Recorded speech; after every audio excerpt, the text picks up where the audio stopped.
నాగార్జునకి చైతన్యకి మాటల్లేవా? ఇద్దరి మధ్య మళ్లీ గ్యాప్ పెరిగిందా? దానికి సమంతనే కారణమా? అవుననే గాసిప్లు వినిపిస్తున్నాయి. సమంతతో ప్రేమ వ్యవహారం నడుపుతున్నప్పటి నుంచి నాగ్కి చైత్కి మధ్య గ్యాప్ మొదలైందని అనుకున్నారంతా. కానీ సమంతతో పెళ్లికి నాగ్ గ్రీన్ సిగ్నల్ ఇవ్వడంతో వారిద్దరి మధ్య గ్యాప్ అనేది మీడియా సృష్టించిందే అని అర్థమైపోయింది.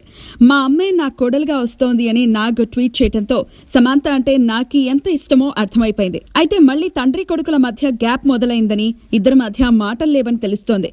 సమంత సినిమాల్లో నటించడం నాగ్కి ఏమాత్రం ఇష్టం లేదని, ఆ విషయాన్ని ఎన్నిసార్లు చెప్పినా చైతు గాని సమంత గాని పట్టించుకోవటం లేదని చిత్రసీమలో గుసగుసలు వినిపిస్తున్నాయి.